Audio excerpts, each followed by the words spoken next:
Hello.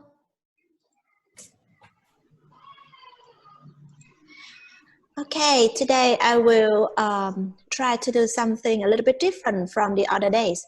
I want to use the whiteboard. Can you see the whiteboard?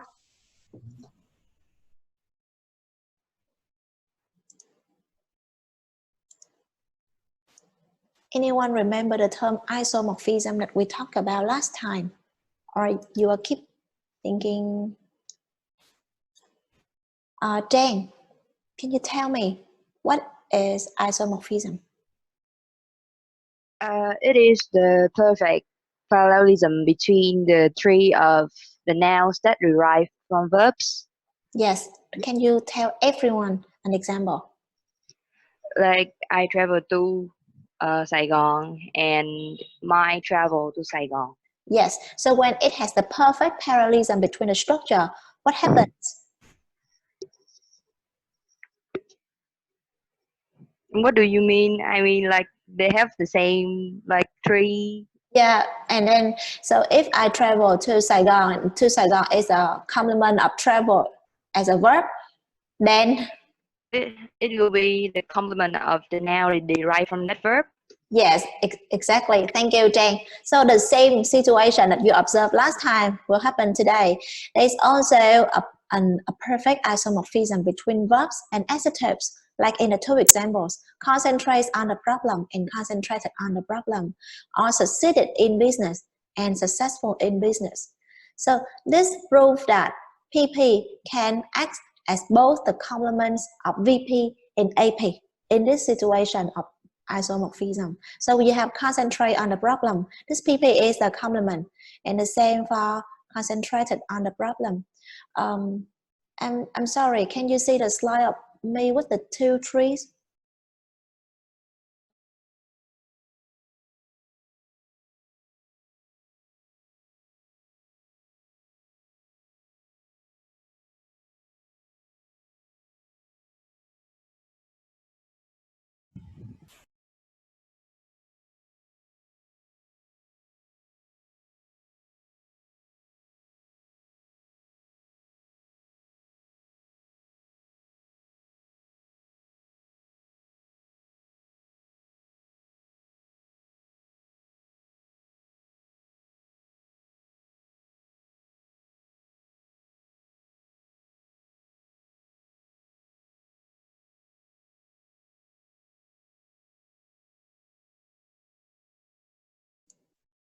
Oh, sorry.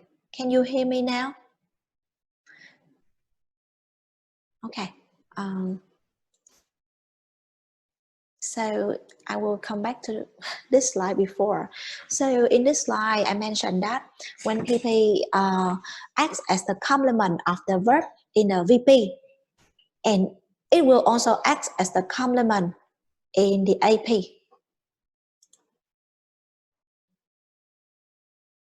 Someone still can't hear me. Can you hear me now?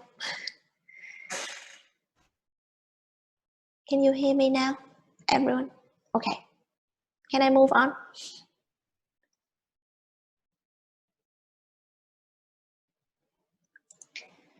Now, my question is, how about of? So you give me, you all give me lots of examples like worried about, interested in, etc. But how about of? In the situation of John fears heights and fearful of heights. John ignores the results and ignorant of the results.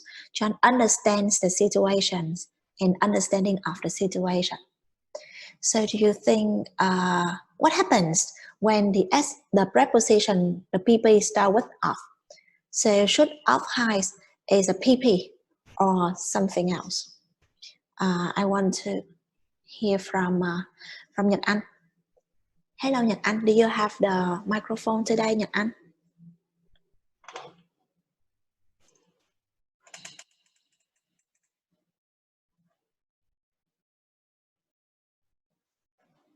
Nhật Anh, hello.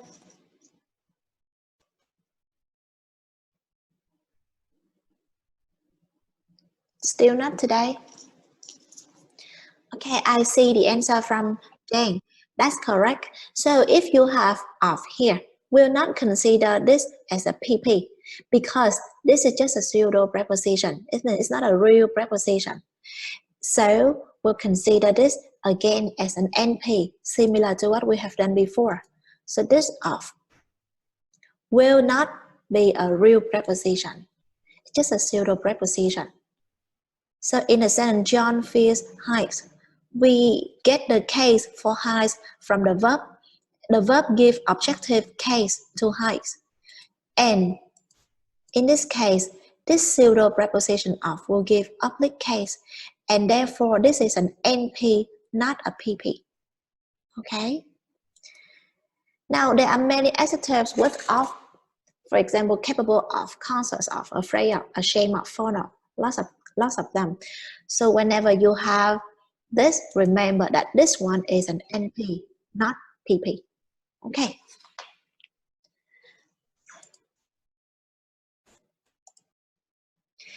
The next question is, can adjectives take modifiers?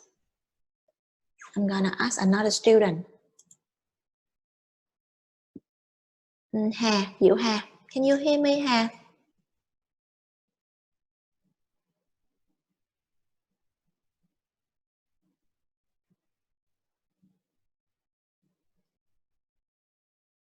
Hello, Hà, can you hear me? Yes.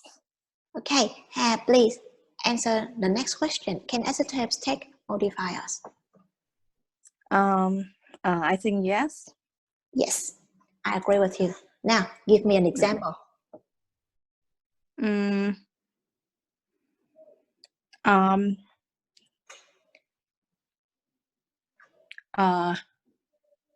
Lots of I'm so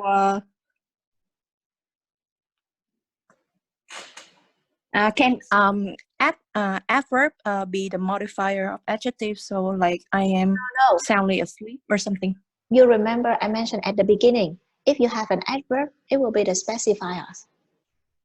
Oh.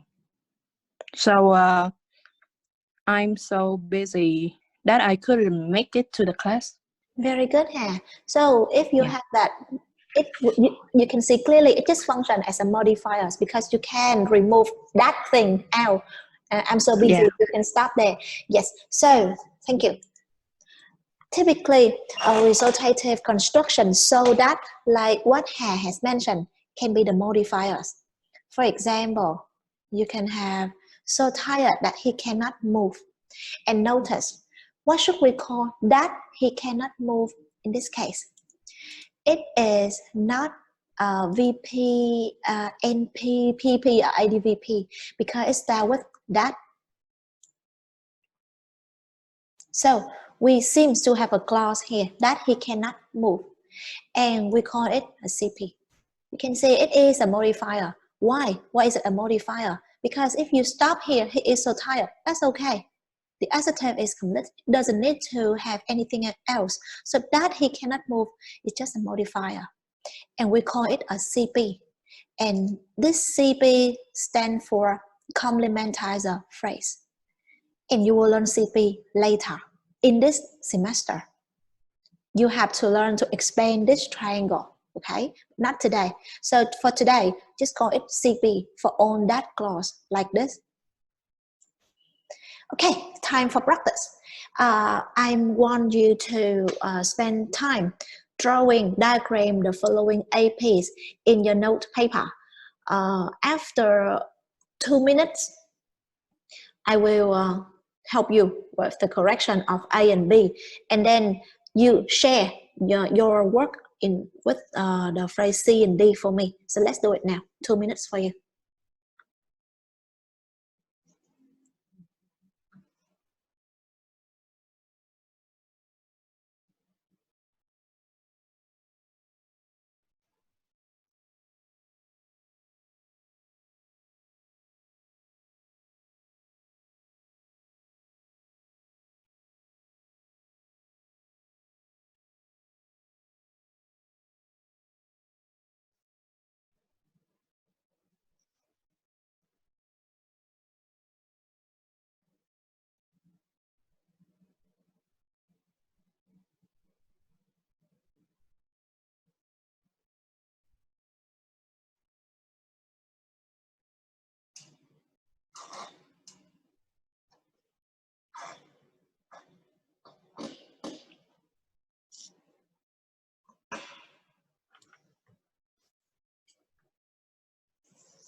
Now, have you finished?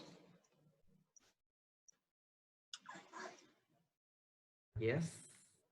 Okay, so I will do sentence A, and you can share me your answer by drawing on something already on your desktop, and you can share your screen so that everyone can see quickly.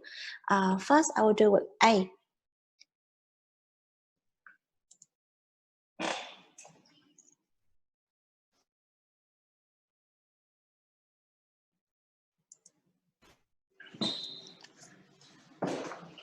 So can you see the board? Yes. And if we have an AP like quite acquainted with the culture,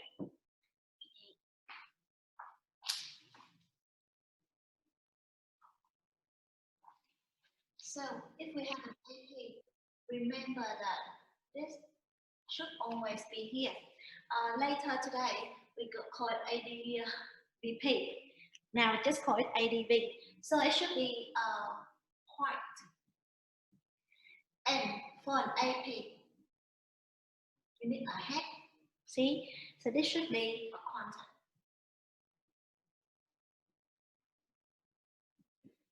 And the phrase of us is quite acquainted with the culture. So we have one PP here as the complement. And this PP here, later on today, will no longer make it a triangle. So let's do with the next one, pretty certain of the date. Can someone volunteer to do B? Let me show it to you again. Can you hear me? Yeah. Okay. But So, I don't have to draw on the laptop. So can I say instead of drawing it? actually, if you have a camera, you can draw in your note paper and you show it in front of the camera. We can still see. Will it be reversed? Now let's try it, Nguyen. Can you show it to me? Give me a second. Almost done.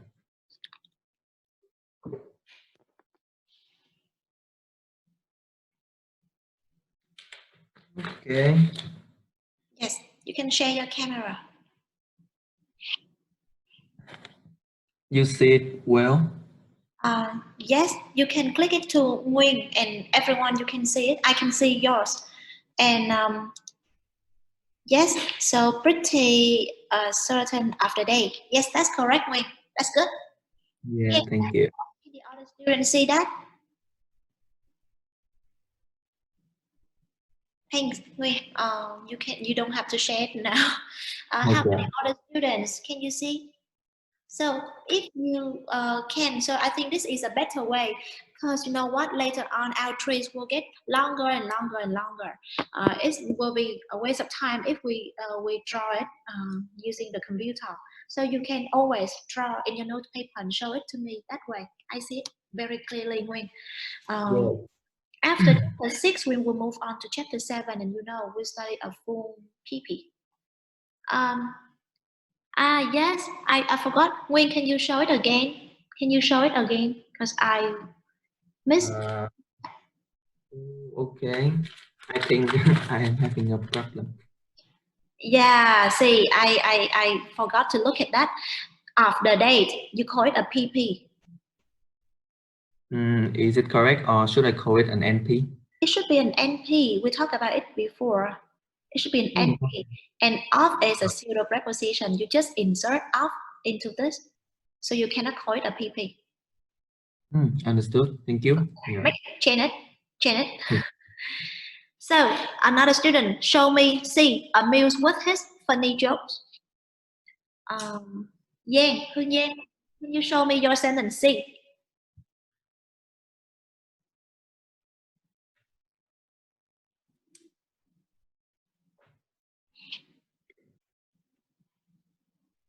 Hương Giang.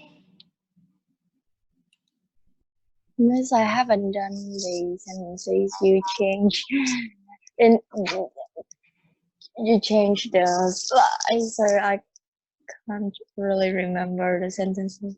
Okay. Next time you have to take a photo. Sorry. When I move on to stop sharing, you will no longer see it. So please take a photo, everyone, for B, C, and D. And I think that is very easy, Yang. Okay, can you do C now? And I'll make it in advance so you have time to prepare. Đức Minh, you will show me sentence D.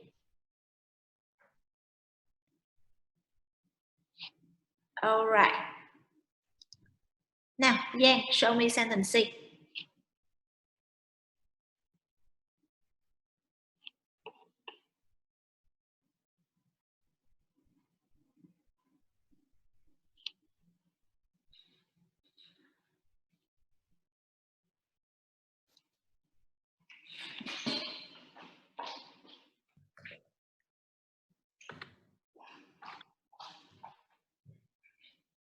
Have you finished, Yang? Yes, I finished. Let me take a photo of it. Please wait. You don't have to take a photo. You can use your camera. Okay. When I You can download Zoom, I didn't allow camera in this in case I show my face. So I have to take a photo of it. Okay. While I wait for you, I will ask Minh to show sentence D. Just start the video. It will be faster. Minh, can you show me sentence D? So easy. And Minh, do you consider that I forgot? Where is it? Yes. It should be that I forgot to call her.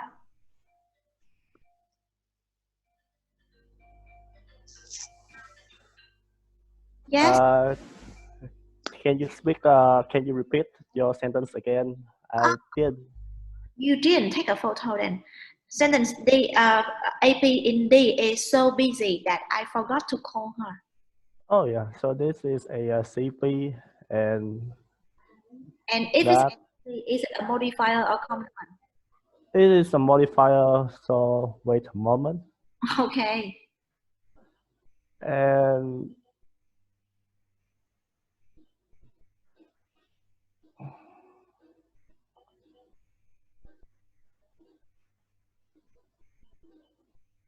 Yes.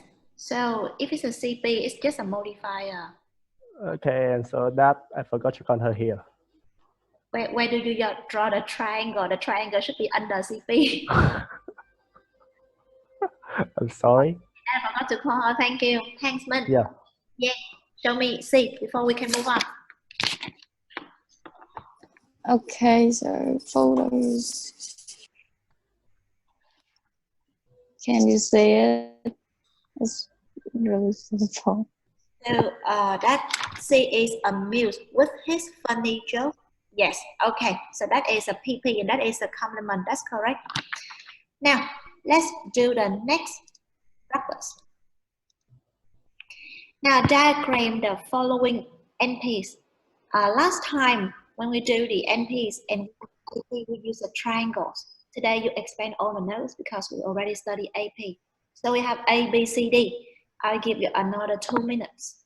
You can draw it in the note paper to be quick and show it to me.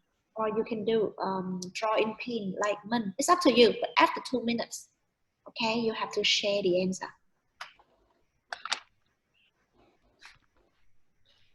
Please take a photo or else it will disappear.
Have you finished?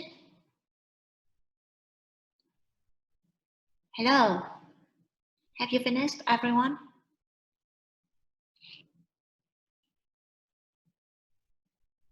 Not yet. Okay.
Now, actually, I really encourage you to do it with your pen and your note paper so that you can do it fast if the sentences get longer.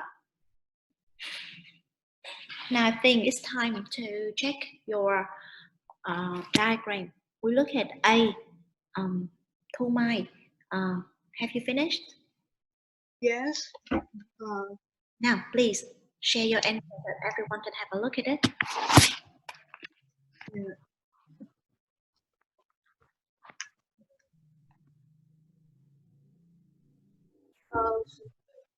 Did you see my photo?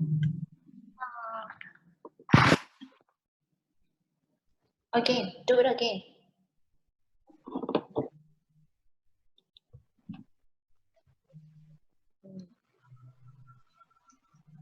So let me try to change your video.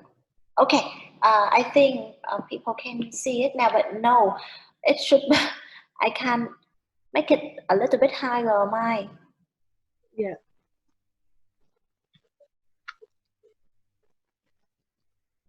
Do you see it? oh.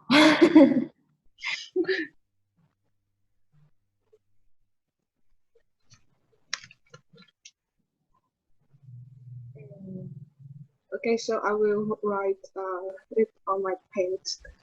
Maybe no. You can just take a photo and make it into your desktop and then share your screen. Then Okay. Wait a minute. okay, I'll check Trí Tâm first before then you can just do it.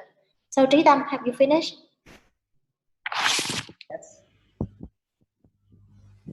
Let me take a photo. Okay. And also Trâm Anh, see the cornfields covered with snow. And Bình, đi. Yes. I do number C, right? Do you want to share your screen? I did it on my notebook, so I guess I can share my video. Wait.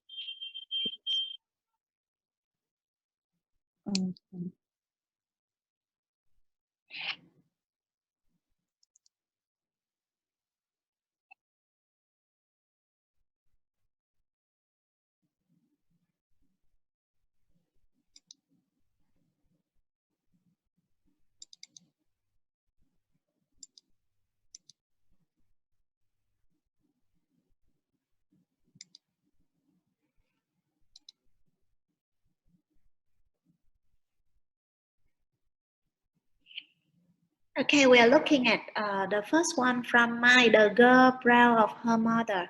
Now, everyone, please take a look at it. So in this case, consider the AP proud of her mother as the modifier. Do you agree? Yes or no? And then, yes, within this AP proud of her mother, we will have the MP of her mother and of will be inserted into that. So I think I agree with your three Mai. That's correct. The girl grabbed her mother. Thank you. B from them, the people busy with their work.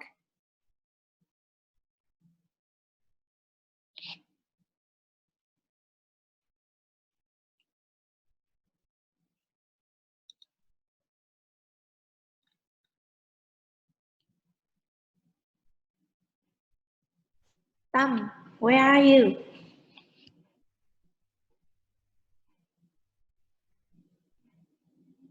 Hello, hello, come.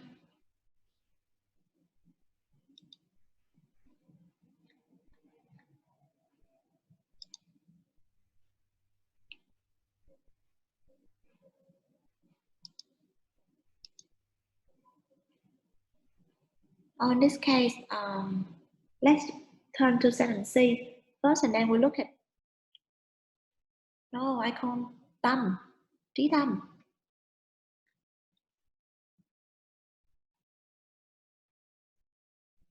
Okay, we look at C then. The cornfields covered with snow from Japan. Okay, wait, let me try to share my screen.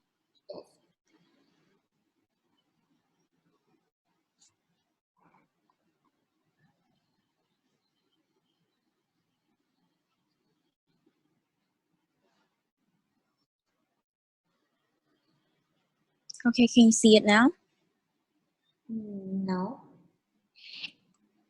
Still to my screen.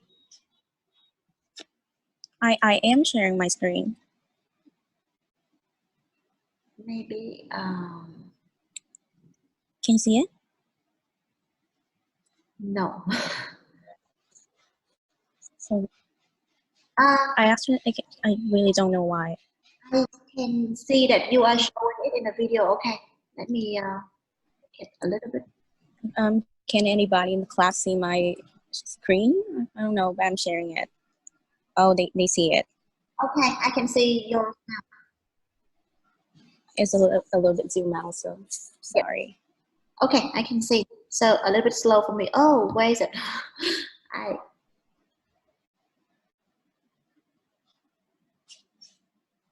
Can you see it?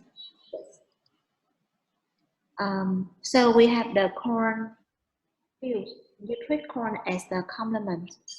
And then we have the AP cover with snow. This AP is the modifier.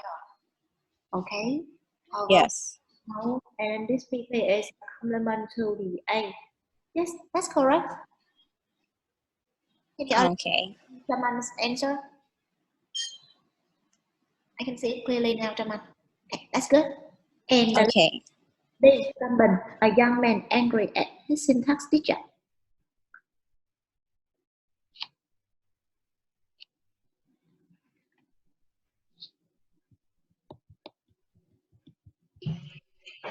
Okay, can you see my screen now? Let's see. But can you just yeah, okay. Young man.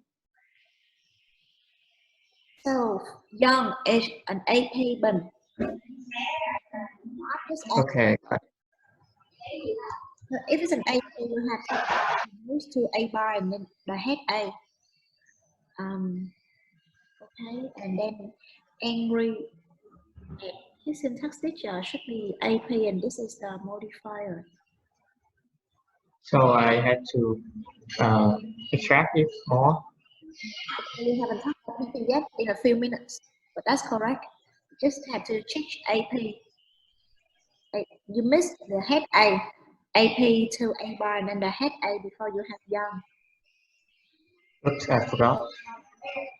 And then at his syntax teacher, this PP is that's correct. Okay, thank you. Thanks. That's okay.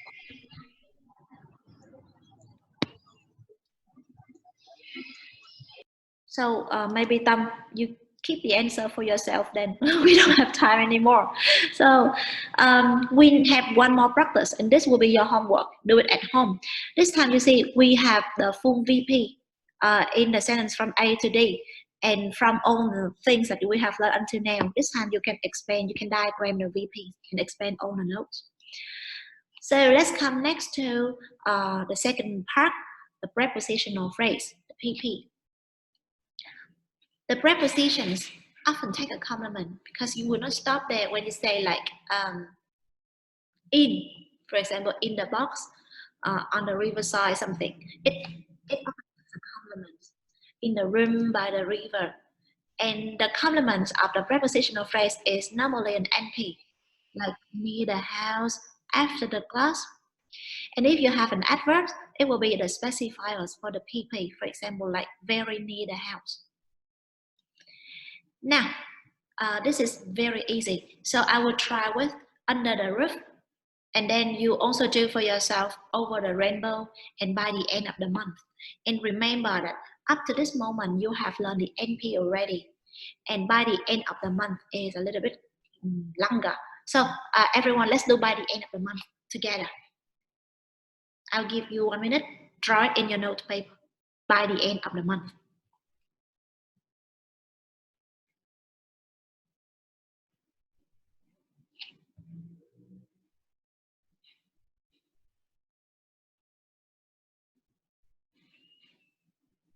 And remember that we have the insertion of here.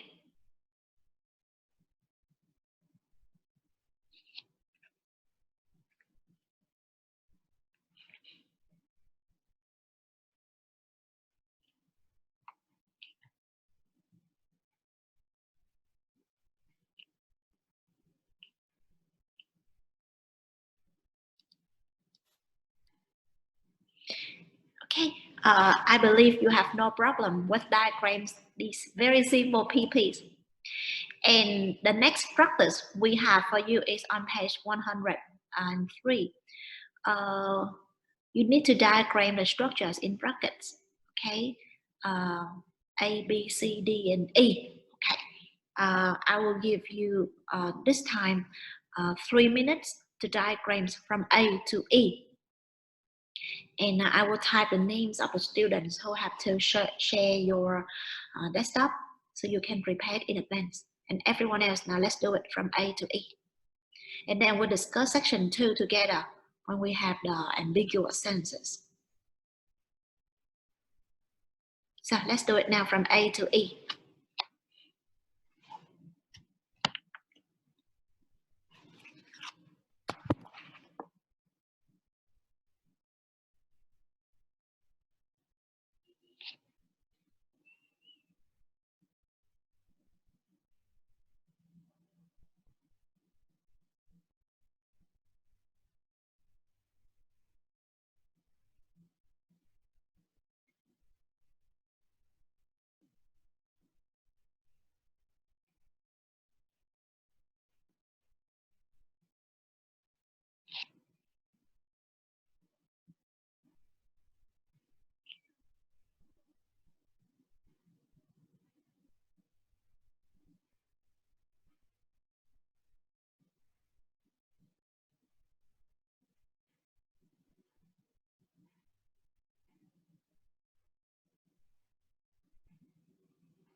because we do not have lots of time, so I will do sentence A on the board for you to see.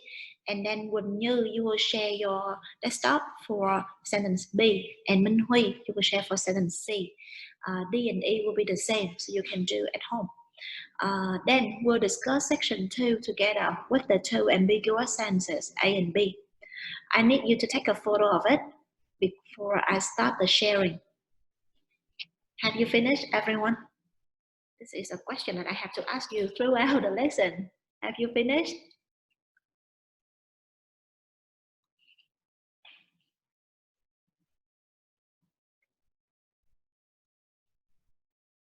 No response. Are you busy drawing?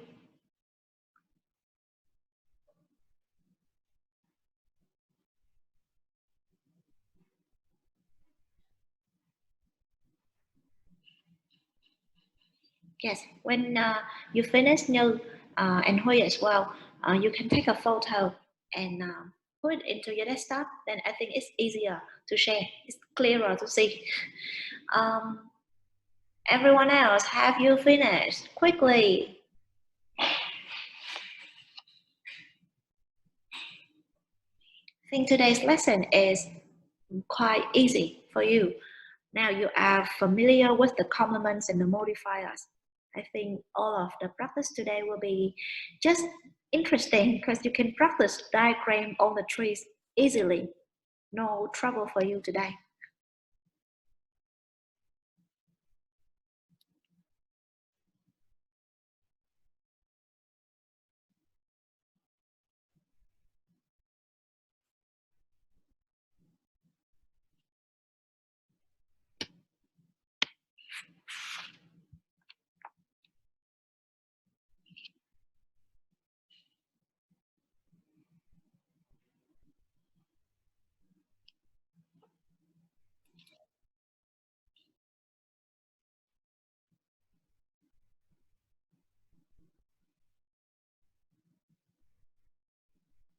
Now, have you finished, class? Just 3 sentences, A, B, and C. Have you finished?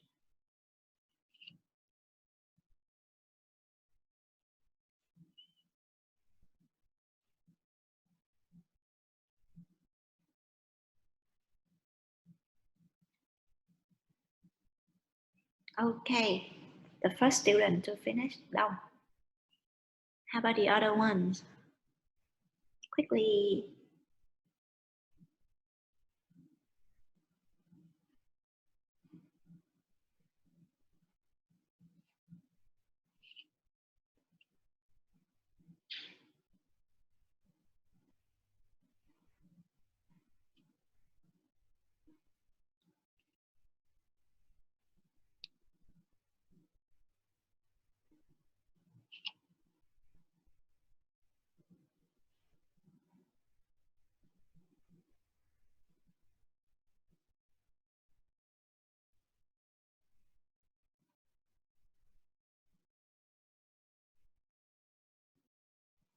Okay, that's good, Huy.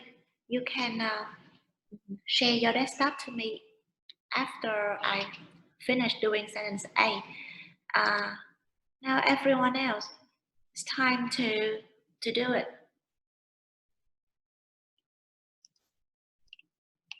Can you see the board now? I'm going to do the first one. She is very worried about the problem with her parents. We have an AP here.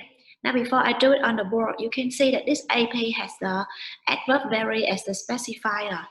Then we have worried about the problem. So we have the PP about the problem with her parent. And this PP acts as the complement to the adjective worried. And then within this PP, we have the NP, the problem with her parents. We also have the PP with her parents that act as the complement of the noun problem. Okay, I'm going to do it on the board for you now.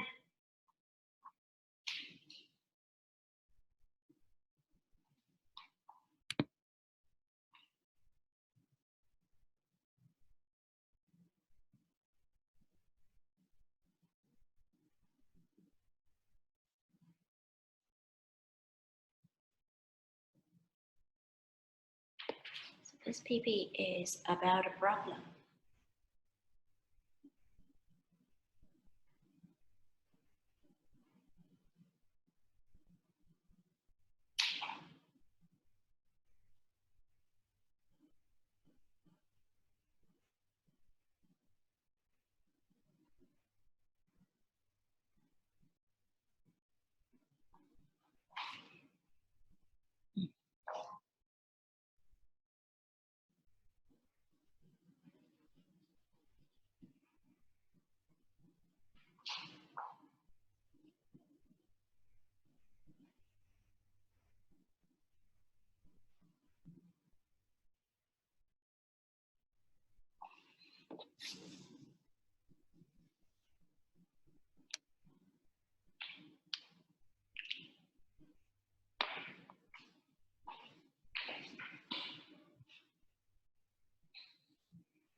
Now, can you see the tree on the whiteboard?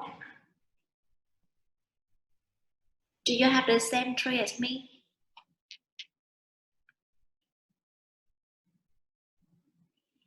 Okay, so Như, let's show your photo for B.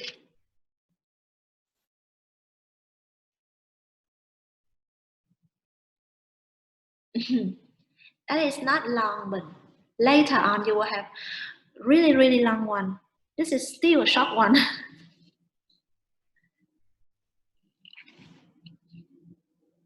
Where's yours, Như?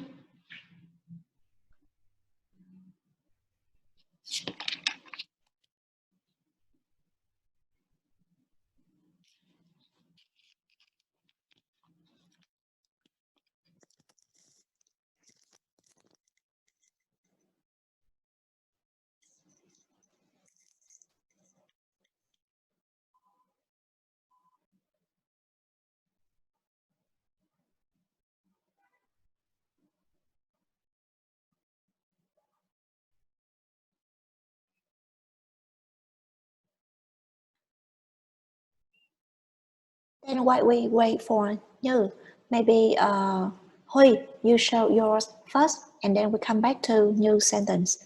Huy, you show yours C.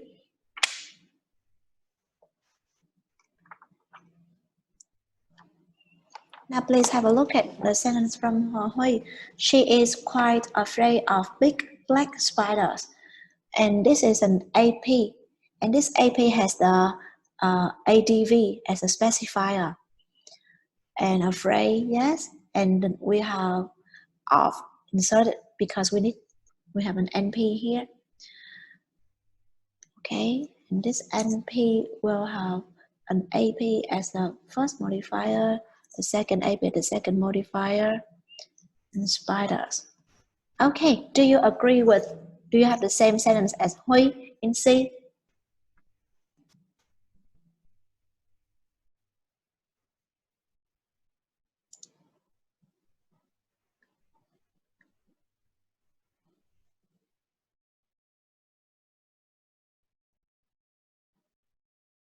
Hello, do you have the same sentence as Huy? We're looking at Huy's sentence.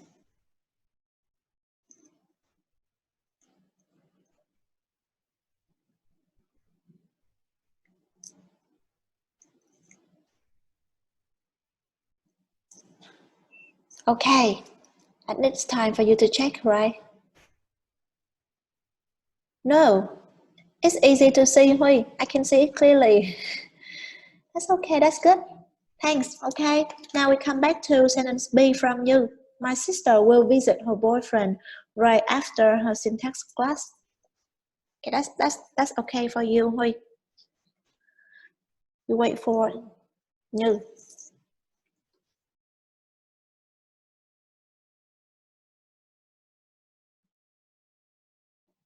Okay, so please click on the picture that Như has just sent to you in the message.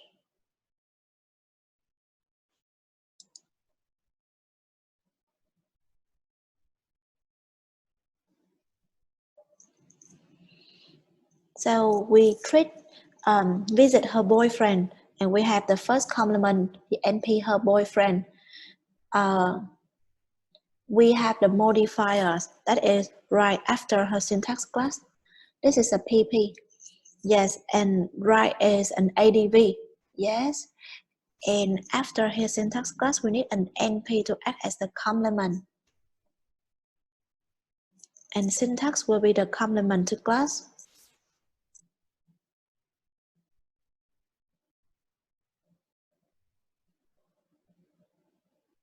Okay, that's correct. It's a little bit hard to see with syntax since you make it like this.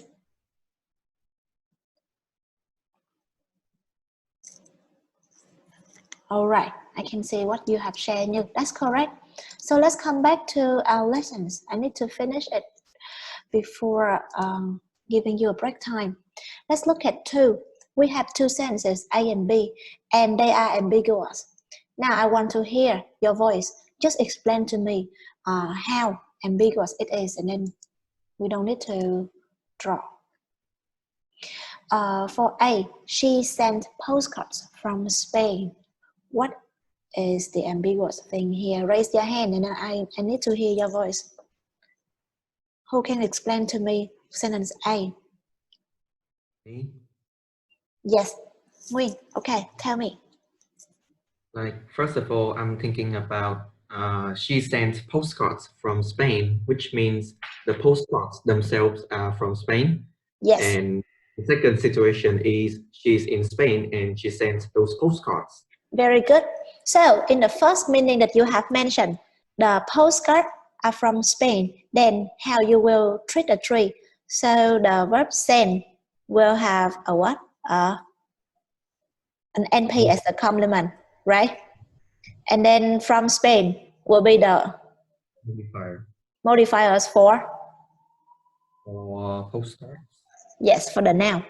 Now, in the second meaning that you have mentioned that she was in Spain when she sent the postcard. So this PP from Spain will be? Complement? No, just No. modifier. Yes, modifier for what? Or she sent postcards. Yes, so for the verb send or for the noun postcards? For the noun postcards? If it's a modifier for the noun postcard, it's the same as the first meaning. It should be the verb then. Yes, okay, so she sent with a modifier from Spain, and then she sent what? A complement postcard. So that is the 2 meaning that you have mentioned. Thank you, Nguyen. That's correct. Yeah. Okay, how about sentence B? Someone else, please.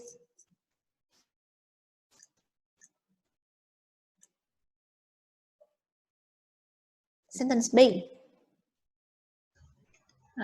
Yes.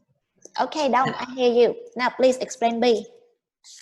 The first meaning that the girl, one girl waved to another girl, and that girl was wearing her scarf. Who? Because we have she and the girl here. She waved to the girl, and the girl was wearing her scarf. Okay, so the girl wear the scarf is the first meaning. Now, second meaning. The second meaning is that she was holding the girl's scarf, and she waved that to the girl.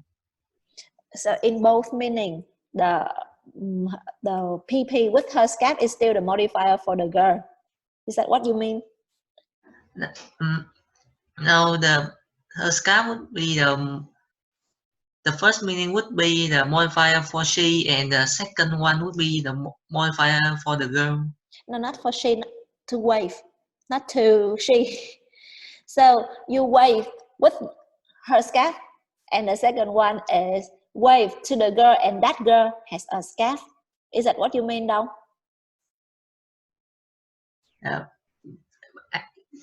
Yes. Okay, so tell me what the first meaning when she waved using a scarf to wave to the girl. Then with her scarf will be the modifier for what? For wave. Yes, and in the second meaning? The second meaning would be for the girl. Yes, that's correct. Can everyone else follow our conversation?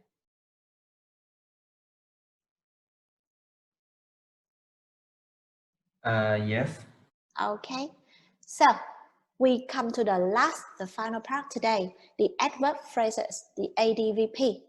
So far, you see, when we look at AP or PP, we say that we have an ADV as a specifier, but why don't we make it similar to other phrases? Express syntax should be consistent. The other one we call AP, VP, NP, but for adverb phrases, up until now, we just use ADV for it. So we need to make it in full. So we need to have ADVP. Now, bare adverbs are very common in English. And it can also be modified by another adverb, like he did well, or he did very well. So we can have another ADV to be the specifier for the ADVP. I asked this question before for adjective phrases. Now I also ask for adverbs. Can adverbs take complements? Yes or no?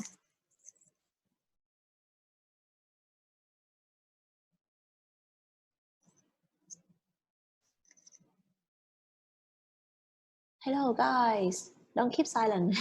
Can adverbs take complements? Yes, it can take complements. But can you give me an example that adverbs take complements?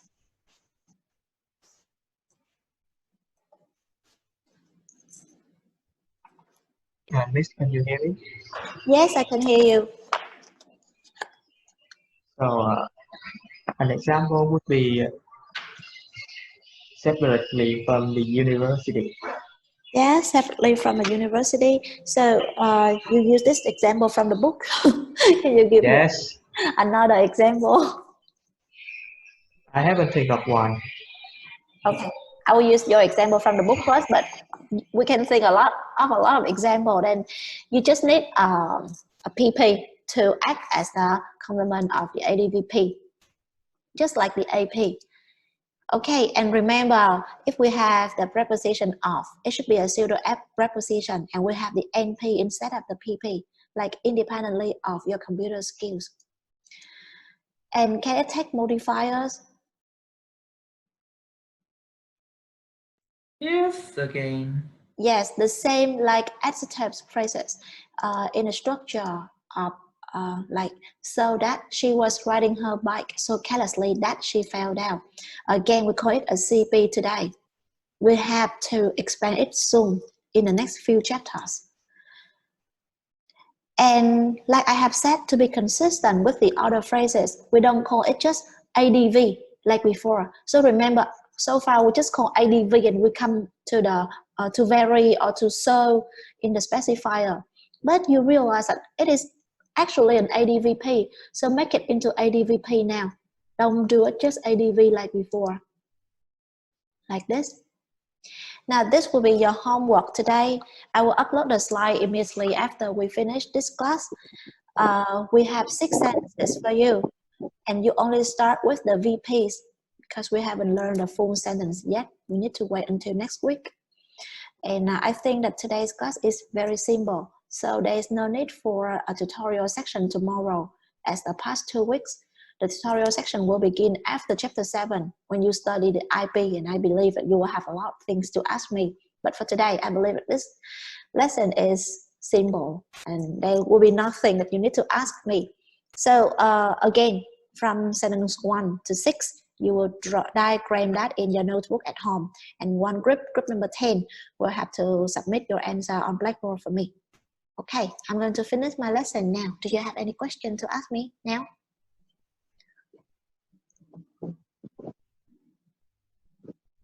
Nothing to ask, right? Everything is so clear. Is syntax easy now for you? Oh, no response from you. You don't know whether to say yes or no. I think syntax is easy now. No. Super easy.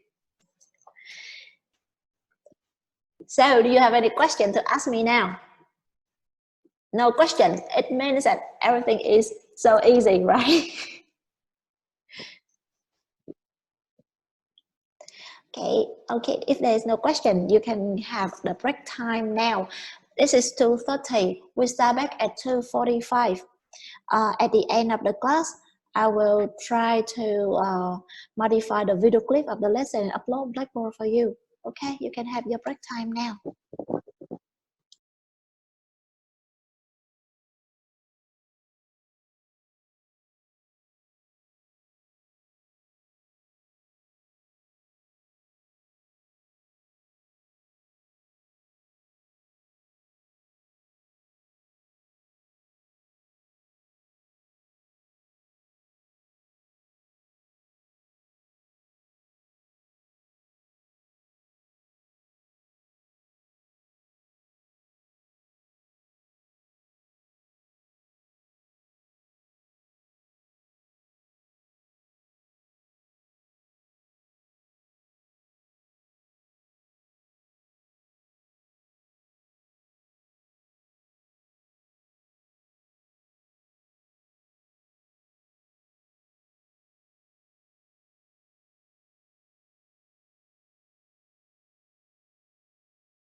Okay, I guess we're ready to start.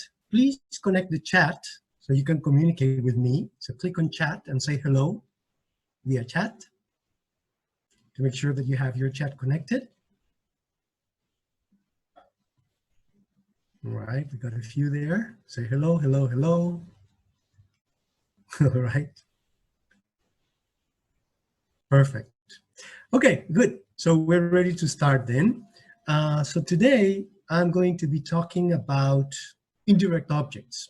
Okay, so our topic is going to be indirect objects, and the topic for today is going to be revisiting indirect objects. Okay, we're going to revisit because we already know how to diagram indirect objects, and then today we're going to learn how to reanalyze them.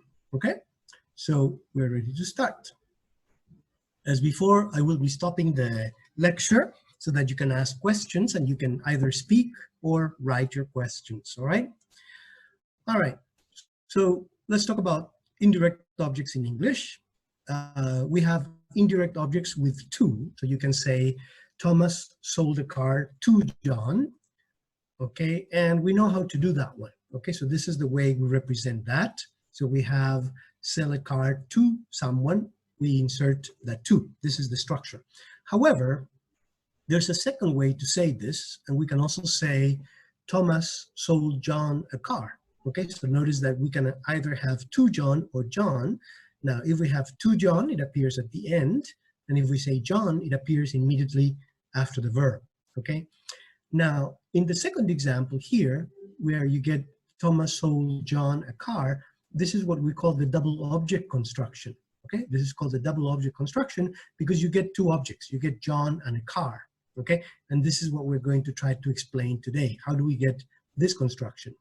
The other one is called dative shift construction because here we have shifted the object. Okay, so it has gone from this position to that position, and this is why we call that the dative shift. Okay, so you will see both of these names in the literature. Some people will refer to the dative shift, other people will refer to this as the to construction, and then everybody calls the second case here the double object construction because we have two objects right there.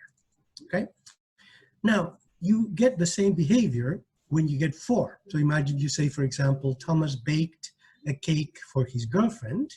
Notice that in this case, the construction would be you bake a cake for his girlfriend, and then we insert that for. We said that to and for, in this case, whenever we have an indirect object, is a pseudo preposition. Now, as the example before, you can also say Thomas baked his girlfriend a cake. Okay, now if we say that Thomas baked his girlfriend a cake, notice that this is the double object construction. You get two NPs directly here.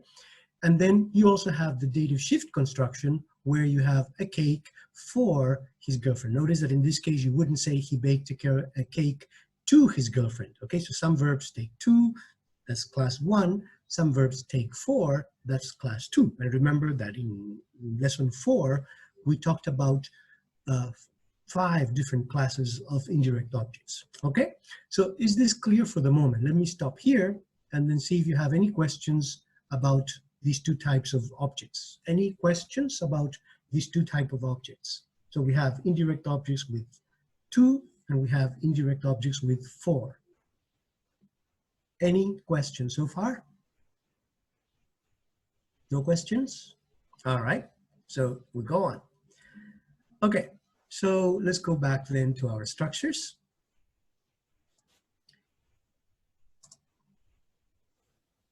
Now, what is the problem then with indirect objects in English? Well, most verbs allow 2 alternatives. So we have the double object construction and the dative shift construction. And today we want to be able to explain how these 2 constructions come about. And then we need to answer some basic questions. So these are research questions, right? So why do we have 2 constructions in English? How are the 2 constructions derived? So what is the structure? How are we going to represent these 2 structures? And then do the 2 constructions convey or have the same meaning? Okay, so whenever we have one construction and the other, do we mean the same? Do they mean the same? Okay, so these are the 3 questions that we're going to answer. Now, in order to answer that, we need to do a little bit of theory first. Notice that when we have study chemistry, we said that study assigns case to chemistry, okay? Let me stop here. What case does study assign to chemistry? Write your answer. What case does study assign to chemistry? Very good, very good. Objective case. Very good. Okay, it assigns objective case. Everybody got that right? Very good.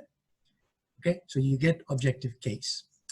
Now, so we say that verbs assign objective case to their complement, okay?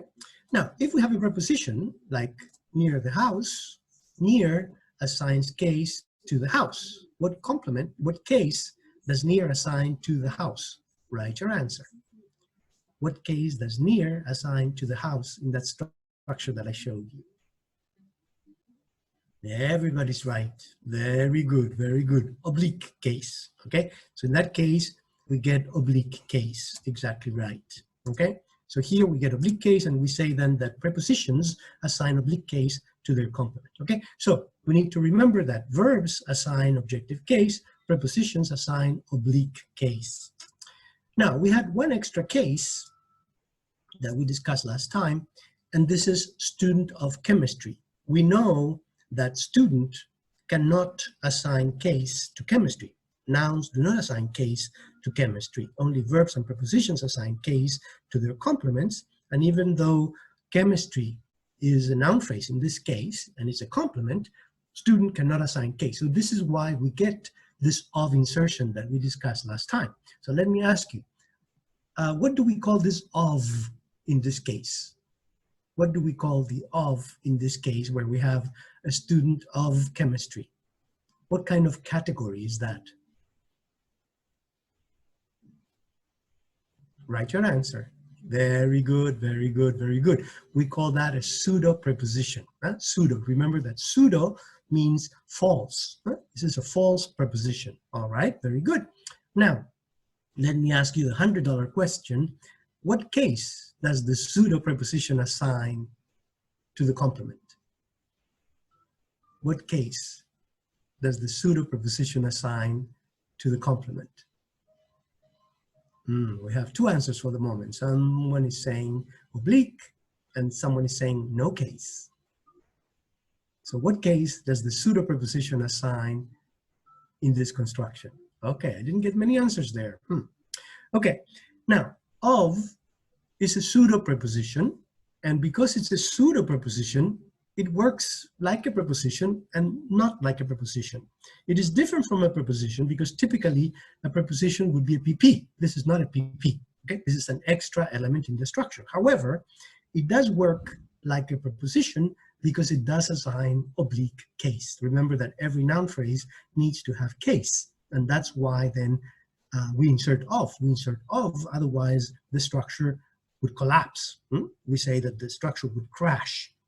When the structure is bad, we say that the structure crashes. All right. So here then, of has the role of assigning oblique case to the object of a noun. Okay. Now, here then, we have a very important condition, and this is a new condition that we're going to add to our system. And this basically says that a noun phrase must be adjacent to, let me do that at the back. A noun phrase must be adjacent, immediately adjacent to the head that assigns it case. Okay, so adjacent to the head that assigns it case. Okay, so if you are assigning case, whatever you're assigning case to, so in this case it's a complement, has to be immediately adjacent. It has to be immediately by the side. Okay, so let's go back and look at those examples again, and let's see how that works. So we had study chemistry. We said that that assigns objective. Chemistry is immediately adjacent to study. So here the condition is satisfied. Okay, so chemistry is adjacent, immediately adjacent to study. So the verb is able to assign objective case to chemistry because it's right next to it. Okay, now verbs assign objective case to the complement. We saw that before, and this is because they are adjacent. Okay, we have exactly the same behavior with a preposition. The preposition assigns oblique case, and notice that the noun phrase, in this case the house, is right next to near. Okay, being right next to near, then it's adjacent to near. Near is able to assign oblique case. So prepositions automatically assign oblique case to their complements because the complements are automatically adjacent. Okay, if you're a complement, X-bar syntax automatically gives you this adjacency requirement. Now, what happens when we have the pseudo preposition of? In this case, of. Well, of in this case is also adjacent to chemistry. It's right next to chemistry. So in this case, it's also able to assign oblique case. Okay, so the important case here is going to be this adjacency condition, and it says a noun phrase must be immediately adjacent to the head that assigns it case. Okay, so it must be adjacent to the element that assigns you case. Okay, this is what we call the case adjacency condition. Okay, let's read the case adjacency condition together. Ready? Let's go. A noun phrase must be immediately adjacent to the head that assigns it case.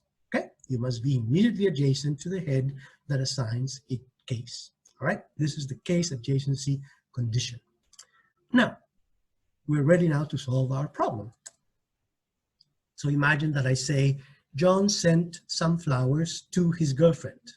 John sent some flowers to his girlfriend. Now, in this case, the D structure is send some flowers his girlfriend. Okay, this is the D structure. Send some flowers his girlfriend. Notice that the to is not there.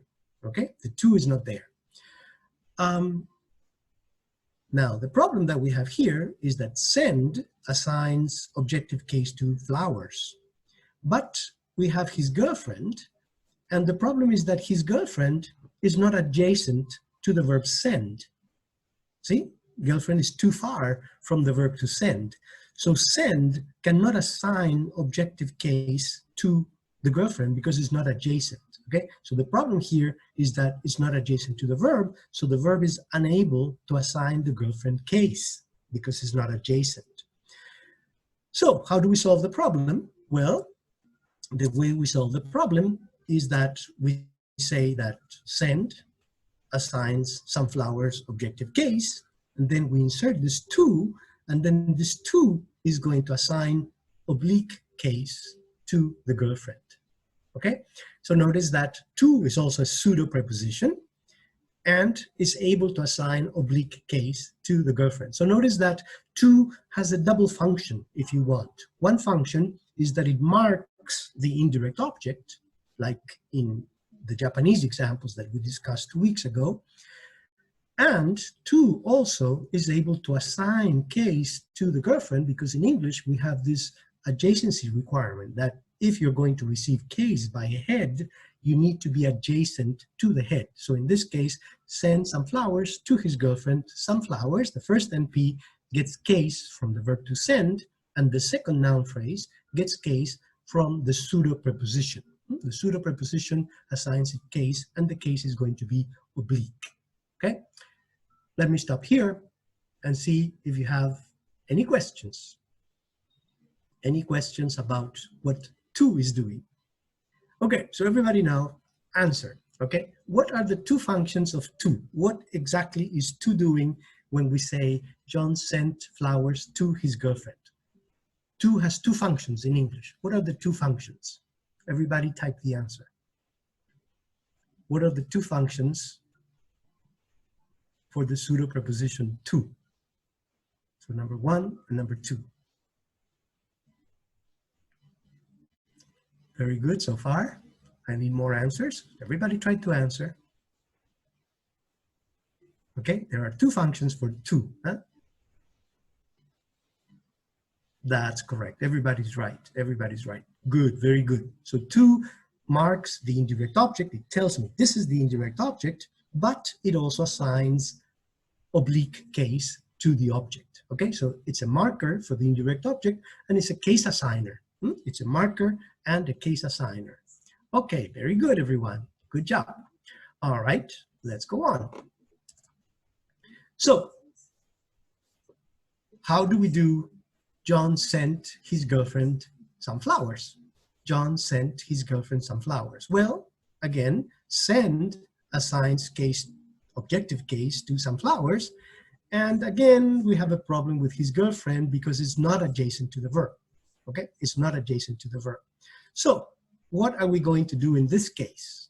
Okay, we already have one strategy. One strategy is we insert to, a pseudo preposition. But we have another strategy, and that strategy is that we're going to take the girlfriend, we take the girlfriend and we move it next to the verb. Okay, we move it next to the verb. And the result is that we get sent his girlfriend some flowers. Okay, so I repeat. Let me repeat then these structures here. The problem that we have here is that send can assign objective case to some flowers, but send cannot assign case to his girlfriend because the girlfriend is too far. Okay, so we have a problem there, is too far. Girlfriend is not adjacent to the verb. So what do we do at S structure?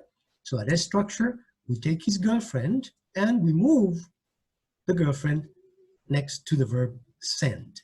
Okay, and that's how we get send his girlfriend some flowers. Okay, let me stop here. Any questions so far? This is how we derive send his girlfriend some flowers. Any questions?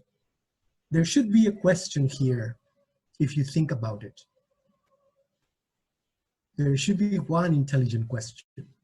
Yes, if that is the case, then sunflowers does not have case. Exactly, this is exactly the problem, okay? Very good. What is the case on sunflowers? The same question. Very good, that's exactly the question that I was expecting. All right, so let's try to answer that question. How does that work? Because now, if we move the girlfriend next to send, notice that sunflowers is too far away, right? All right, let's answer that question. So, notice that send assigns objective case to some flowers. And then we move that to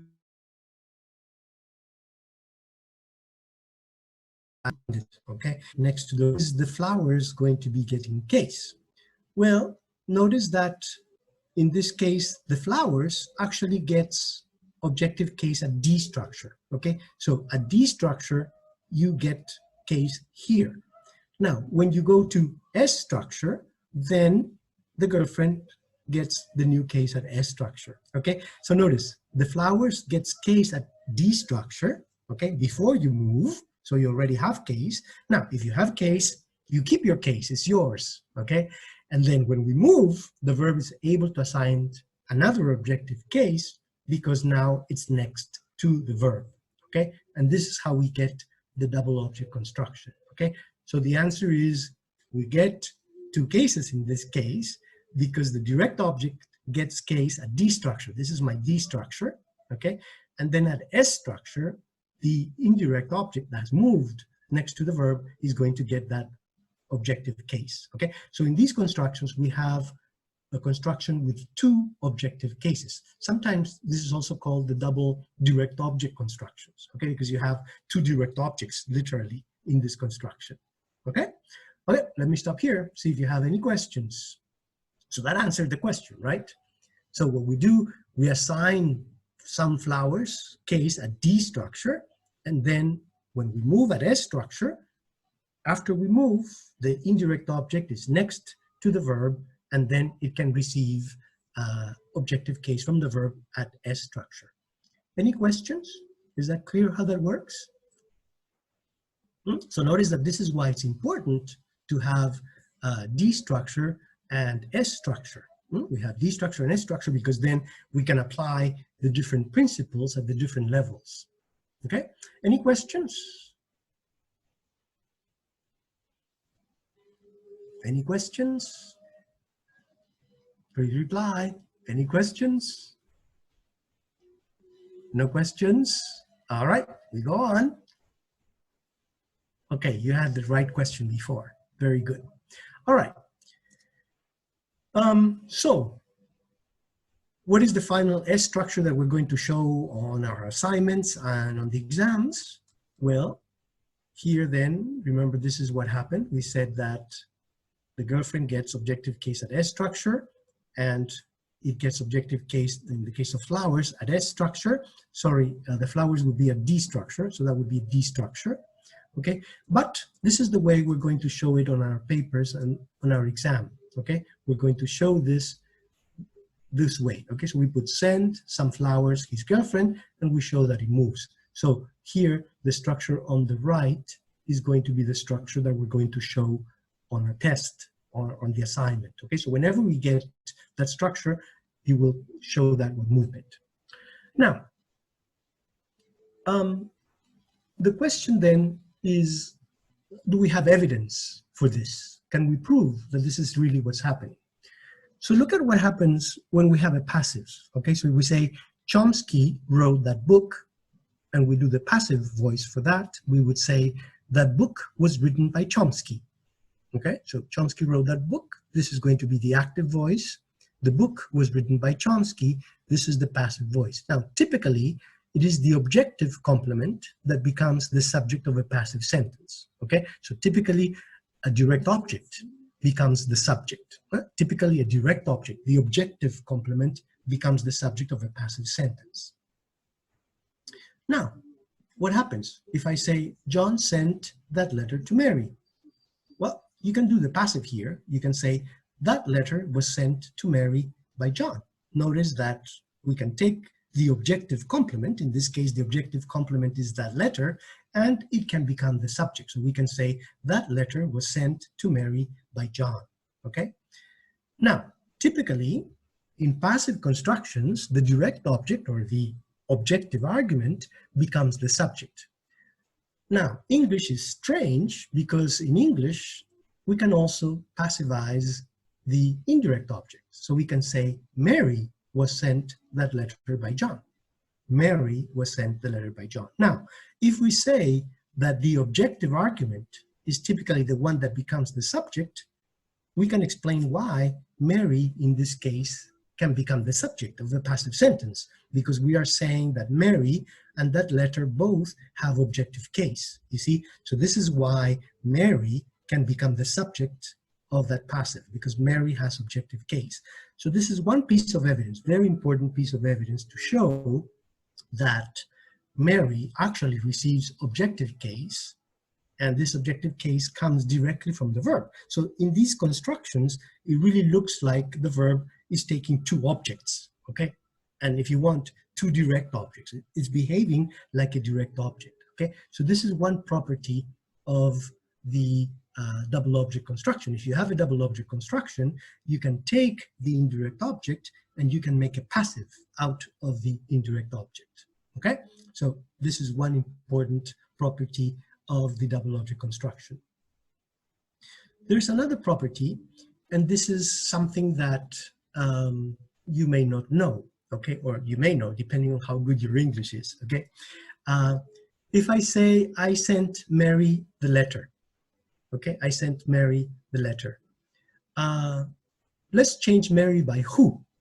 Okay, I sent Mary the letter. What is the question if I want to ask about Mary? So what would be the question if I say I sent Mary the letter? Replace Mary by a question word.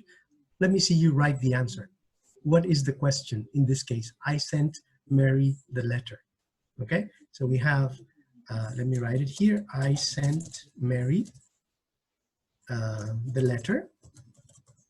And I want to ask the question so that Mary is the answer. Okay.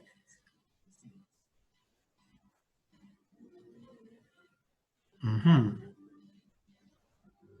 Mm-hmm. Mm-hmm. Mm-hmm. Okay.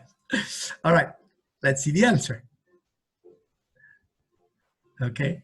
So here, the logical answer would be, we replace Mary by who, and then we put it in the front, like in a typical question. So we would say, who did you send the letter? Okay. Now, if you say, who did you send the letter? That one is a very bad sentence in English. You cannot say, who did you send the letter? Okay. You have to say, who did you send the letter to? Okay. So you must include the to if you want to ask the question for the indirect object. Okay. You cannot say, who did you send the letter? Is who did you send the letter to? Okay, you must use the to. So what happens here is that the moved indirect object cannot be questioned. Okay, you cannot ask the question, you have to use the to construction. If you use the to construction, then notice that that question is coming from the second structure, right? I sent the letter to Mary, and then you would say, who did you send the letter to? Okay. You can also say, to whom did you send the letter? But that's not modern English. That's literary English, formal English. So we're interested in what people say, okay?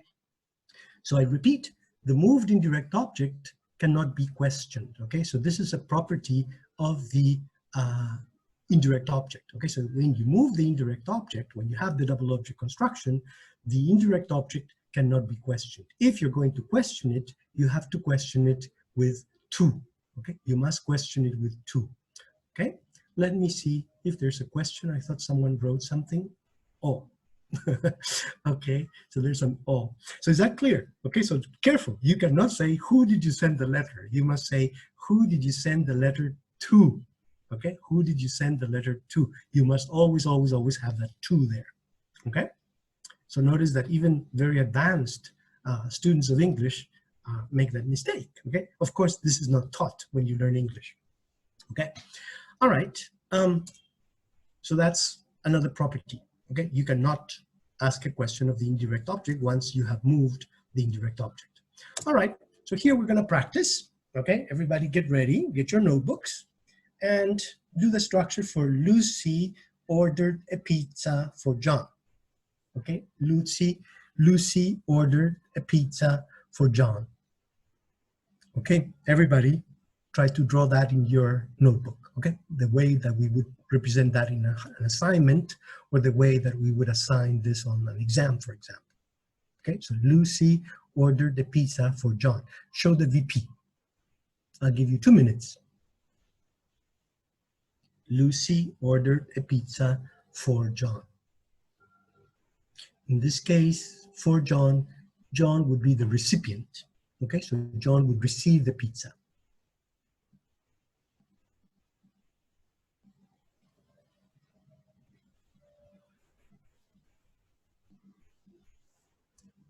Lucy ordered the pizza for John. All right, ready? So we also have the structure, Lucy ordered John a pizza. Show the second structure. Okay, so I want you to do the two structures. Lucy ordered a pizza for John, and Lucy ordered John a pizza. Notice that the same construction applies for the two complements and for the four complements. So the structure is going to be the same. Okay, so two structures. Lucy ordered a pizza for John, and Lucy ordered John a pizza.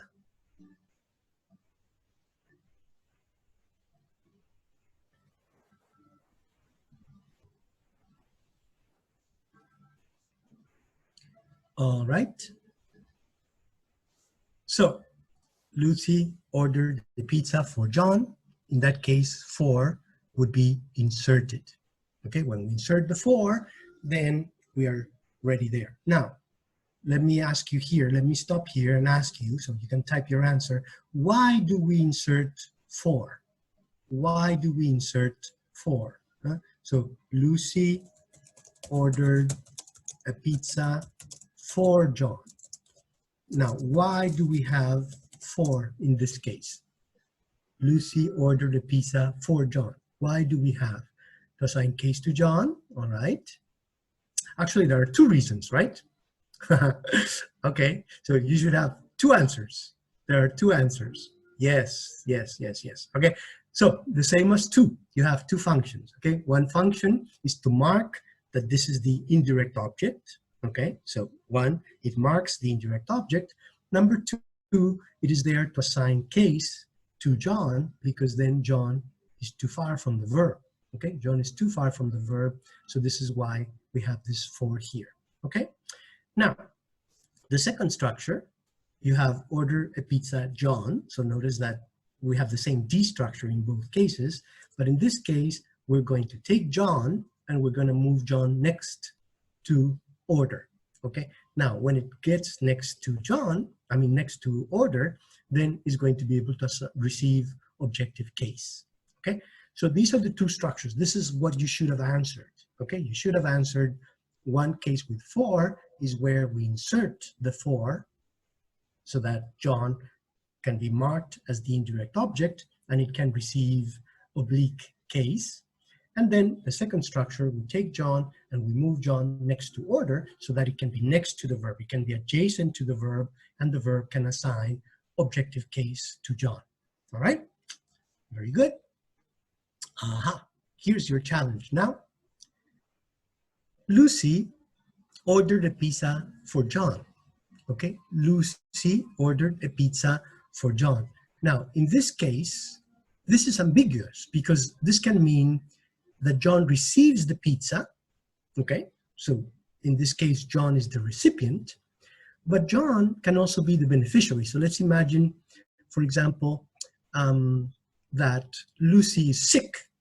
Okay, sorry, John is sick. Okay, and Lucy ordered a pizza for John. John could not order the pizza. Imagine his phone battery died. Okay, so Lucy is doing John a favor. Okay, so the first case, this is a recipient. The second case, this is a beneficiary. If this is ambiguous, we can represent this ambiguity syntactically. Okay, show me the ambiguity syntactically. How would you show the ambiguity where in one case John is the recipient and in the other case John is the beneficiary? Okay, I'll give you 2 minutes for this one. This one is hard and it's a challenge. Let's see who gets it right. 2 minutes.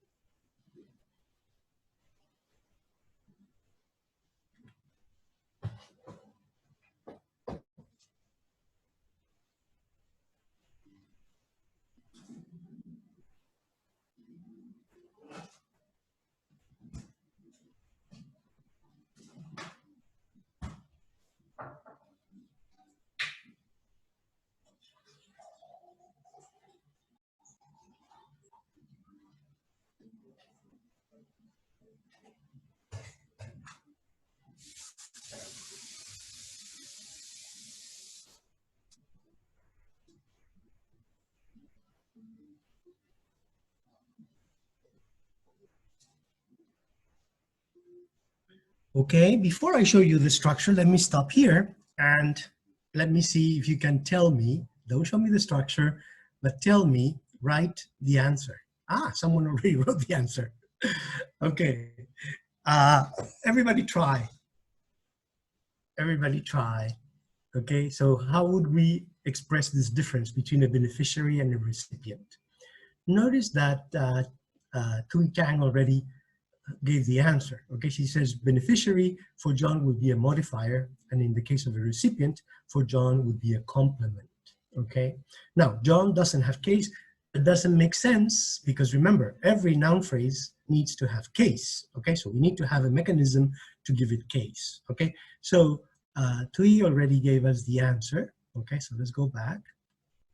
So when we have a recipient, notice that in this case, we insert for, okay? We insert for.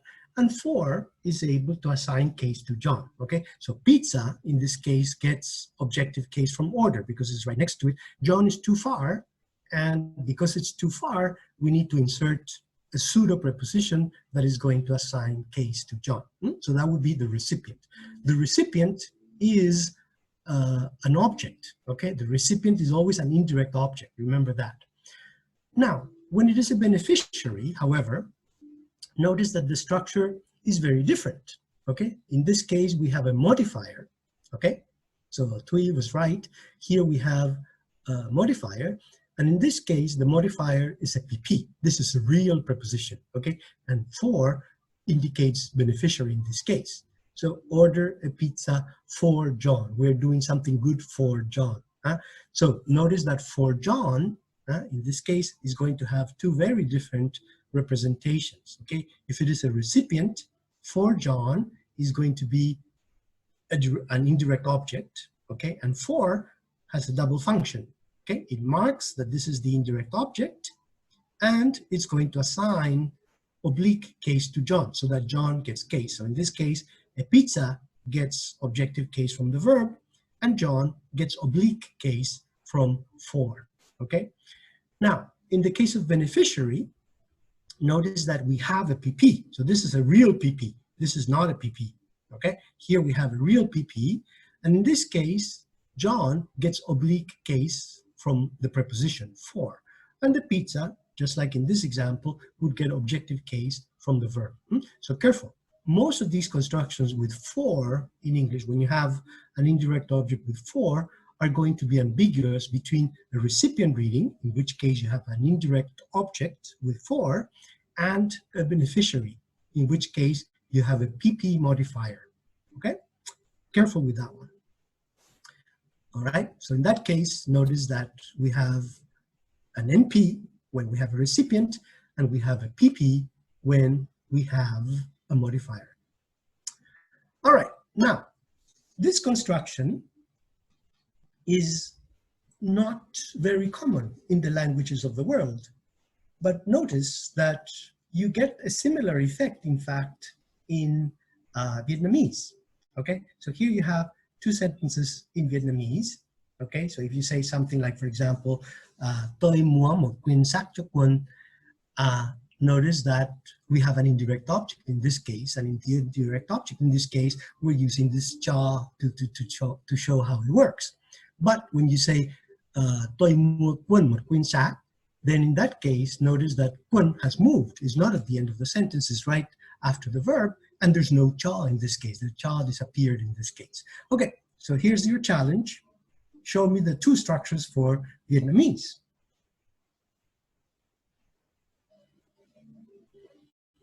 You can use triangles, okay? Use triangles for the noun phrase and the indirect object.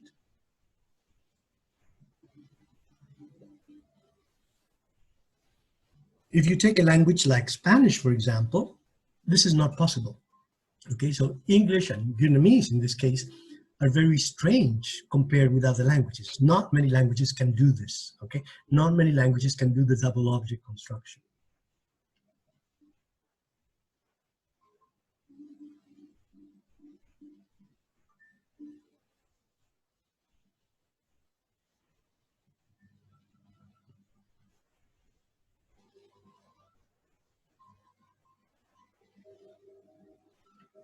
So what would be the structure for an indirect object with cha and an indirect object without cha, where you put the indirect object right after the verb? The structure would be exactly the same. So you would have mua một quyển sách Quân, so that would be your D structure, and then you would insert cha. In this case, what is cha? Cha is going to be the indirect object marker. And what is cha doing in this case? Well, it's doing exactly the same that to or for are doing in English. In other words, it's marking the indirect object, and at the same time, it's assigning case to Quân. Okay, assigning case to Quân. Now, when you move it, notice that in this case, một quyển sách, you would have objective case directly from Mua, but Kwon is too far away, okay? So you have two options. First option, you insert the cha, and then the second one is that you're gonna take Kwon in this case, and you're gonna move it next to the verb. Now, if you move it next to the verb, notice then that in that case, you would be able to receive objective case from the verb. Okay? Now, the last question that we need to tackle, so now we know how to derive the two indirect objects, the four indirect objects, and how we derive the movement cases. Let me stop here and see if you have any questions. Any questions? Okay, so notice, one, we know how to, let me type it here, we know how to diagram 2 and 4 indirect objects. Okay, so we know how to diagram 2 and 4 indirect objects. They are complements, so we have to put them under the first V bar, and we insert the 2 and the 4. Okay, 2 and the 4 have two functions. Okay, and what are those two functions? Well, function number 1, they mark that this is an indirect object, and number 2 is to the indirect object. Okay, they assign oblique case to the indirect object. And then there is going to be a third possibility, if you want, a second possibility, and this is going to be the possibility that we can move. Okay, so we can move the indirect object next to the verb so it can receive objective case from the verb. Okay, so those are the constructions. Is that clear how that works? Any questions?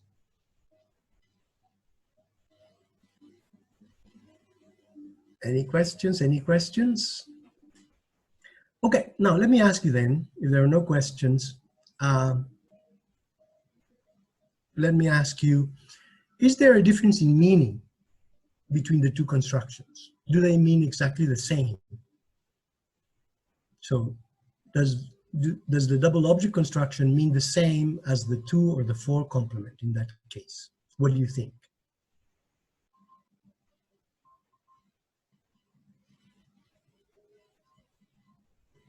Is there a difference in meaning?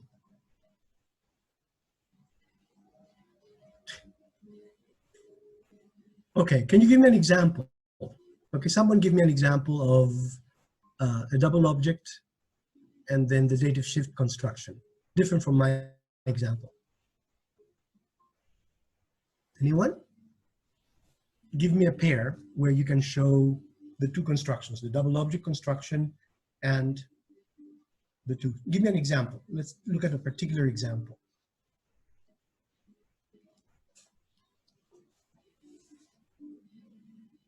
So give me an example where you show a double object construction and a 2 or a 4 structure.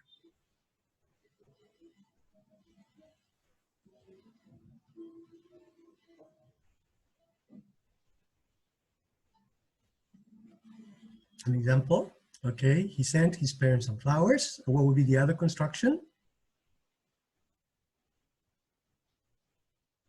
He bought his wife some flowers. Okay, he brought his wife some flowers. Okay, but give me the two sentences, okay? I want to see the pair. So I want to see the double object construction and the 2-4 construction together, okay? So we can actually see the pair because we want to see whether actually there's a difference in meaning or not.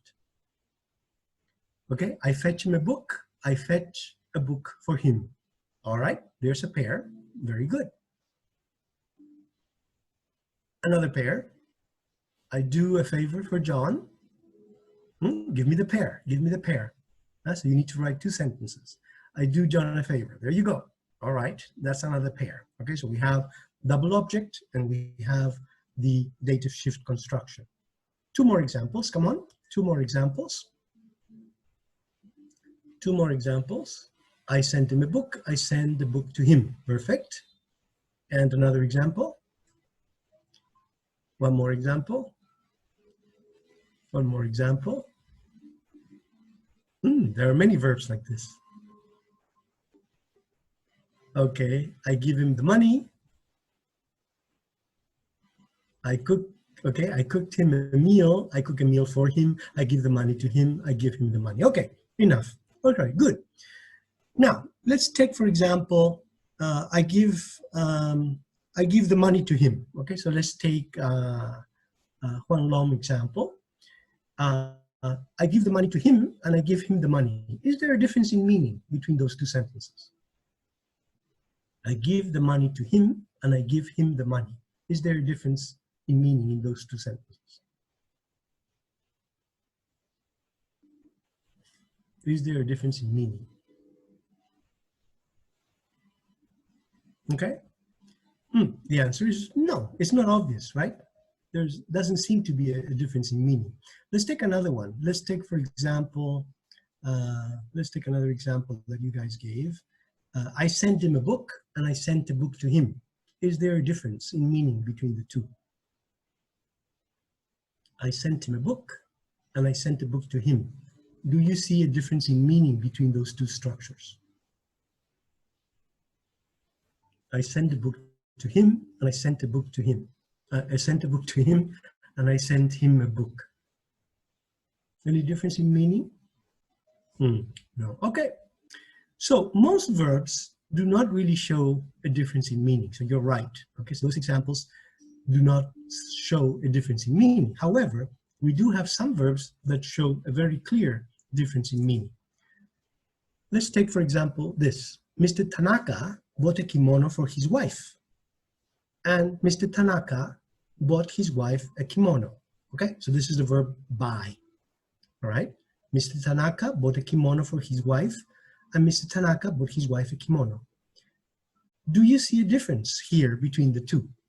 Let me see if you see a difference. So I repeat, Mr. Tanaka bought a kimono for his wife, and Mr. Tanaka bought his wife a kimono. Do you see a difference between these two structures?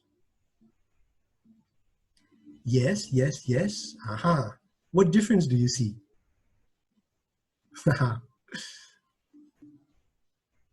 What difference do you see? If you want to use the microphone, use the microphone, because it might be easier to speak. Do you see a difference between the two? So Mr. Tanaka bought a kimono for his wife, and Mr. Tanaka bought his wife a kimono. His wife gives him the money to buy the kimono for her. Yeah, but we are eliminating the beneficiary, okay? So we only want to study the recipient, okay? So we want to study the indirect object. So you're right. The first one is ambiguous, the second one is not, okay? He bought it as a present, in which case, the intention when Mr. Tanaka bought the kimono, he bought it as a present. All right, well, let's see. Actually, they don't mean the same thing. Okay, let me show you why. Because the first sentence, you can say, Mr. Tanaka bought a kimono for his wife, but he gave it to his secretary. There's no problem with that sentence. It's a perfectly logical sentence, okay? Mr. Tanaka bought a kimono for his wife, but gave it to his secretary. Okay, imagine he bought it, he said, this is for my wife, and then he thought that, you know, his secretary would look very nice in that kimono, so he gave the kimono to his secretary. This sentence is perfectly logical. However, if we say, Mr. Tanaka bought his wife a kimono, but gave it to his secretary, this is not a good sentence. Okay, so Mr. Tanaka bought his wife a kimono, but gave it to his secretary. This is not good. Okay, so what's happening here is that the indirect object, when you have the double object construction, like bought his wife a kimono, in that case, the indirect object must necessarily be the recipient. Okay, so here, when you say for his wife, the wife may receive or she may not receive the kimono. It doesn't matter. This is why you can give it to someone else, okay? But if you say Mr. Tanaka bought his wife a kimono, in this case, the wife has to receive the kimono, okay? This is why, but gave it to the secretary is impossible, because if the wife received the kimono, he cannot give it to the secretary, okay? So notice that with some verbs, like in this case with the verb to buy, we do get a very drastic difference in meaning, okay? So if you have the construction with for, the construction with for can be a recipient or cannot be a recipient, okay? It's up to your context, up to your intention. However, if you use the double object construction, notice that it means that the indirect object necessarily receives the direct object, in this case, the kimono, okay? So notice that there is a difference in meaning, okay? We do have a difference in meaning, even though with most verbs, we don't see that, okay? But actually, we do have two constructions here, right? Very different. Let's take another one. Do you see a difference here between Mr. Tanaka taught Japanese to John and Mr. Tanaka taught John Japanese? Mr. Tanaka taught Japanese to John and Mr. Tanaka taught John Japanese. Do you see a difference between those two? Let me stop and then see if you answer that.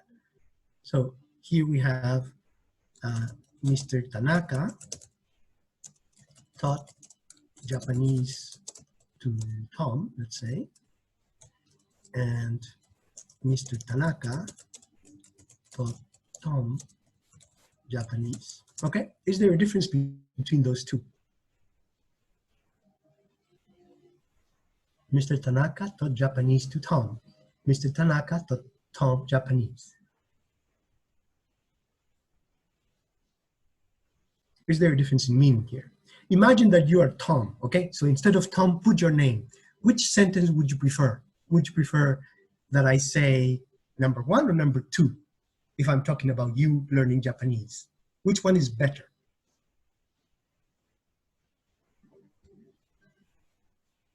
You would prefer number 2, huh?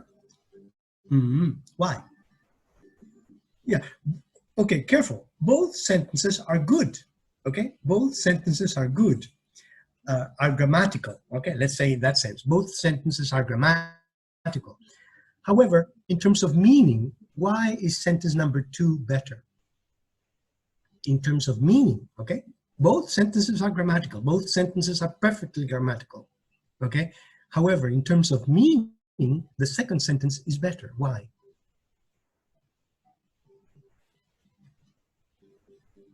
Any idea?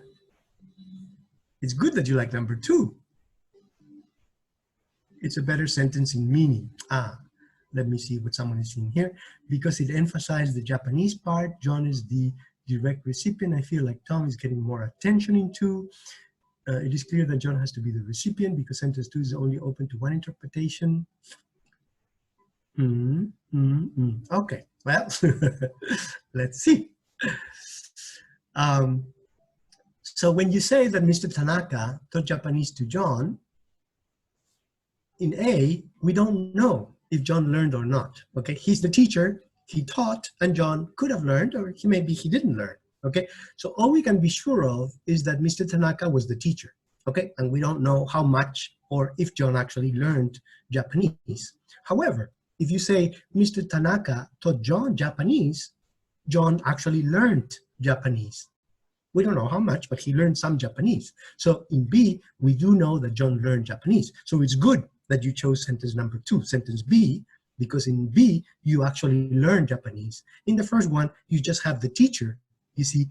So the intuition that someone had that John is being paid more attention to in B is actually, John is actually being taught, okay? And John is actually learning in the second example, but not in the first example, not necessarily in the first example. So remember, example A, John may learn or may not learn, but in example B, John does learn some Japanese, okay? So that's why sentence B is better than sentence A, okay? So careful. So the point here is that these two constructions are not synonym, okay? They do not mean the same, okay? So we have two different constructions, one construction with 2, and then another construction with the double object construction. All right, so before we go to the assignment, let me then ask if there are any questions so far. Are there any questions? So here, the main point that I'm trying to make is that the double object construction, okay, so the double object construction and the double object construction and the dative shift construction, or the construction with 2 and 4 are different. Okay, are different. Okay, they do not have the same meaning. In most cases, they have the same meaning, but we have special cases where they don't. So we conclude that these are actually different constructions, even though we can use them productively with all kinds of verbs. Okay, any questions before we discuss the homework? Any questions? You can either write or speak your question. No questions? I don't see any answers. Any questions?